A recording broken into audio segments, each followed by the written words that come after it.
ರಾಜ್ಯದಲ್ಲಿ ದಿನೇ ದಿನೇ ಬಿಸಿಲಿನ ತಾಪಮಾನ ಹೆಚ್ಚಾಗ್ತಿದೆ. ಮತ್ತೊಂದು ಕಡೆ ಮುಸ್ಲಿಂ ಬಾಂಧವರ ಪವಿತ್ರ ಹಬ್ಬ ರಂಜಾನ್ ಕೂಡ ಇದೆ. ಇದೇ ಸಂದರ್ಭದಲ್ಲಿ ಮುಸಲ್ಮಾನ್ ಬಾಂಧವರು ರೋಜಾವನ್ನು ಆಚರಣೆ ಮಾಡ್ತಾರೆ. ರೋಜಾ ಸಮಯದಲ್ಲಿ ಅವರು ಉಪವಾಸ ಆಚರಣೆ ಮಾಡೋ ಹಿನ್ನೆಲೆಯಲ್ಲಿ ಬಿಸಿಲಿನ ತಾಪಮಾನದಿಂದ ಸಾಕಷ್ಟು ಸಮಸ್ಯೆ ಆಗುವ ಸಾಧ್ಯತೆಗಳಿರುತ್ತೆ. ಈ ಹಿನ್ನೆಲೆಯಲ್ಲಿ ಕಂಗ್ರ್ಯಾಚುಲೇಷನ್ಸ್. ಯಾರು ಹುಡುಗ? ಮದುವೆ ಅಲ್ಲ, ಬಿಸ್ನೆಸ್ ಸ್ಟಾರ್ಟ್ ಮಾಡ್ತಾ ಇದ್ದೀನಿ. ಹೌದಾ? ಹೇಗೆ? ಬಾಸ್ ವಾಲಾ. ಬಾಸ್ ವಾಲಾ, ಬಿ ದ ಬಾಸ್. ಮುಸಲ್ಮಾನ್ ಬಾಂಧವರು ಯಾವೆಲ್ಲ ಮುಂಜಾಗ್ರತೆ ಕ್ರಮ ತೆಗೆದುಕೊಳ್ಬೇಕು ಮತ್ತು ಯಾವ ರೀತಿ ಮುನ್ನೆಚ್ಚರಿಕೆ ವಹಿಸಬೇಕಂತೇಳಿ ಮಾತಾಡೋಕ್ಕೆ ಮುಸ್ಲಿಂ ಧರ್ಮ ಗುರುಗಳಾದಂತಹ ಸೈಯದ್ ತಾಜಾವುದ್ದೀನ್ ಖಾದ್ರಿ ನಮ್ಮ ಜೊತೆಗಿದ್ದಾರೆ. ನಾನು ಅವ್ರನ್ನೇ ಮಾತಾಡಿಸ್ತೀನಿ. ಈಗ ಬಿಸಿಲು ಜಾಸ್ತಿ ಆಗ್ತಿದೆ, ಮತ್ತೊಂದು ಕಡೆ ಎಲ್ಲ ಮುಸಲ್ಮಾನ್ ಬಾಂಧವರು ಈಗ ಪವಿತ್ರ ಹಬ್ಬ ಅವ್ರದ್ದೊಂದು ಈಗ ರೋಜಾ ಮಾಡ್ತಾರೆ. ಯಾವ ರೀತಿ ಮುನ್ನೆಚ್ಚರಿಕೆ ಇರಬೇಕು?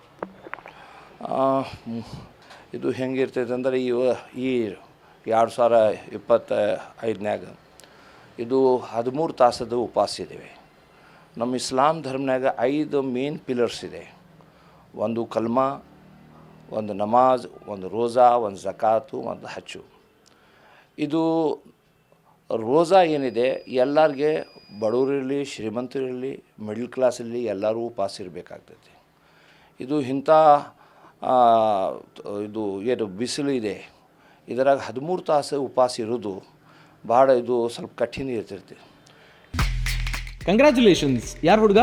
ಮದುವೆ ಅಲ್ಲ, ಬಿಸ್ನೆಸ್ ಸ್ಟಾರ್ಟ್ ಮಾಡ್ತಾ ಇದ್ದೀನಿ. ಹೌದಾ? ಹೇಗೆ? ಬಾಸ್ ವಾಲಾ. ಬಾಸ್ ವಾಲಾ, ಬಿ ದ ಬಾಸ್. ಇದರಾಗ ನಾವು ಏನು ಮಾಡ್ತೀವಿ ಅಂದರೆ ರಾತ್ರಿ ಬೆಳಗ್ಗೆ 5:21 ಒಳಗೆ ನಾವು ಅದು ರಾತ್ರಿ ಊಟ ಮಾಡಬೇಕಾಗ್ತೈತಿ. ಆ ಊಟ ಮಾಡೋ ಟೈಮ್ನಾಗ ನಮ್ಮ ಮೊಹಮ್ಮದ್ ಪೈಗಂಬರ್ ಹೇಳ್ಯಾರ, ಪೂರ್ತಿ ಊಟ ಮಾಡಬೇಕು, ಕಡಿಮೆ ಮಾಡಬಾರ್ದು, ಸೈರಾಗಿ ಊಟ ಮಾಡಲಿ ಅಂತ ಹೇಳ್ಯಾರ. ಸೈರಾಗಿ ಅಂದ್ರೆ ಫುಲ್ ಊಟ ಮಾಡಬೇಕು, ಏನು ಸ್ವಲ್ಪ ಊಟ ಮಾಡಿ ಉಪವಾಸ ಇರಬಾರ್ದು, ಫುಲ್ ಊಟ ಮಾಡಿ ಉಪವಾಸ ಇರಬೇಕು. ಆ ಉಪವಾಸ ಇರೋದು ಒಂದೇ ಅಲ್ಲಾಹ್ ಪರಮಾತ್ಮ ಮತ್ತು ಮೊಹಮ್ಮದ್ ಪೈಗಂಬರ್ಗೆ ಖುಷಿ ಮಾಡೋದು. ಅದರಿಂದ ನಮಗೆ ಸ್ಪಿರಿಚುವಲ್ ಏನಿದೆ, ನಮ್ಮನ್ಯಾಗ ಏನು ವೀಕ್ನೆಸ್ ಇರ್ತೈತಿ, ಅದು ವೀಕ್ನೆಸ್ಸು ಅಲ್ಲಾಹ್ ಪರಮಾತ್ಮ ಅಲ್ಲಿಂದ ಶಕ್ತಿ ನಮಗೆ ಅದು ಅಲ್ಲಾಹ್ ಕೊಡ್ತಾನೆ. ಅದು ನಾವು ಏನು ಮಾಡ್ತೀವಿ, ಉಪವಾಸ ಇರೋ ಟೈಮ್ನಾಗ ನಮಾಜಿ ಮಾಡೋದು, ಅಲ್ಲಾಹ್ ಪರಮಾತ್ಮಗೆ ಬೇಡ್ಕೊಳೋದು, ದರೂದ್ ಶರೀಫ್ ಹೇಳ್ಕೊಂಡು ಕುಂದ್ರೋದು, ಆಮೇಲೆ ಕೆಟ್ಟ ಮಾತಾಡಬಾರ್ದು, ಕೆಟ್ಟ ಕೇಳಬಾರ್ದು, ಯಾರಿಗ್ಯಾರದನ್ನು ಹಾನಿ ಮಾಡಬಾರ್ದು, ಯಾರಿಗ್ಯಾರು ನುಕ್ಸಾನ್ ಮಾಡಬಾರ್ದು. ಇಂಥ ನಮ್ಮ ರೋಜಾನಾಗಿದ್ದು ಮಾಡ್ತೀವಿ. ಆ ಪವಿತ್ರ ಈ ಹಬ್ಬ ರಂಜಾನ್ ಏನಿದೆ 30 ದಿವಸ ಆಗ್ತೈತಿ, ಒಂದೊಂದು ಸಲ 29 ದಿವಸ ಆಗ್ತೈತಿ.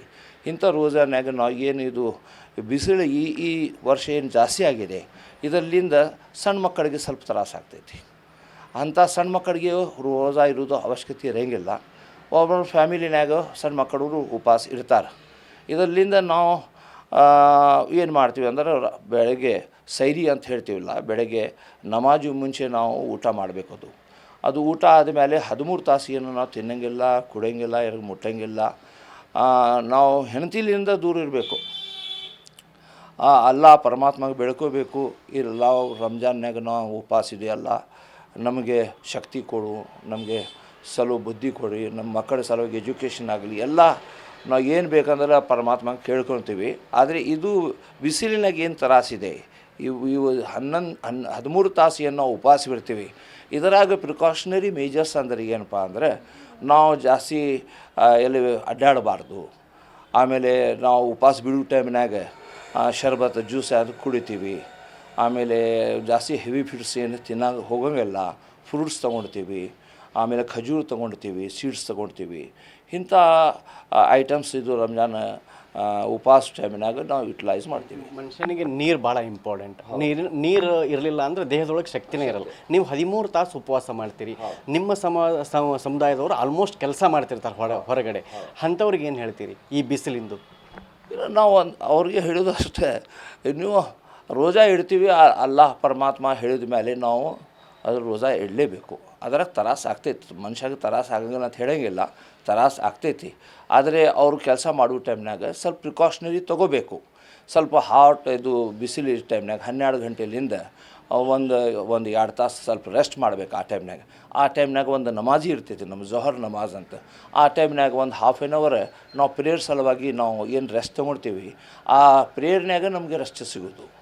ಅಂಥ 5 ಗಂಟೆಗೆ ಒಂದು ಪ್ರೇಯರ್ ಇರ್ತದೆ ಅಸರ್ ನಮಾಜ್ ಅಂತ. ಆ ಅಸರ್ ನಮಾಜ್ಗೆ ಒಂದು 15 to 30 ಮಿನಿಟ್ಸ್ ಆವಾಗ ನಮಗೆ ರೆಸ್ಟ್ ಸಿಗ್ತೈತಿ. ಇದು ಪರಮಾತ್ಮ ಒಂದು ನಮ್ಮ ಮೊಹಮ್ಮದ್ ಪೈಗಂಬರ್ಲಿಂದ ಒಂದು ಸೆಟಪ್ ಮಾಡಿದ್ದು ರೋಜಾದ ಒಂದು ಪದ್ಧತಿಯನ್ನು ಹಾಕ್ಯಾರ ನಮ್ಮ ಮೊಹಮ್ಮದ್ ಪೈಗಂಬರ್ ಅವರು. ಇದರಲ್ಲಿಂದ ಅದು ನಮಾಜ್ ಪ್ರೇಯರ್ಸ್ ಮಾಡೋ ಟೈಮ್ನಾಗ 5 ಟೈಮ್ಸ್ ನಾವು ಏನು ಪ್ರೇಯರ್ ಮಾಡ್ತೀವಿ ಆವಾಗ ನಮಗೆ ರೆಸ್ಟ್ ಸಿಗ್ತೈತಿ. ಇದ್ರಾಗ ಅಂಥ ಏನು ಹಾನಿ ಆಗೋದು ಚಾನ್ಸಸ್ ಇರೋಂಗಿಲ್ಲ. ಆದರೆ ಸ್ವಲ್ಪ ತಡ್ಕೊಳ್ತಾರೆ ಮನುಷ್ಯ.